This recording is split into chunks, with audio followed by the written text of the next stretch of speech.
tumanida ham yoshlar forumi tashkil etildi.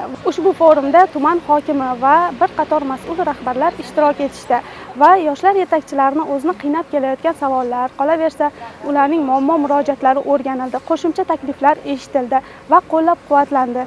Ushbu forum yanada yoshlar yetakchilarini o'zlarini ko'rsatishi, qolaversa iqtidorni namoyon etishi uchun bir turtki bo'ldi desam adashmagan bo'laman.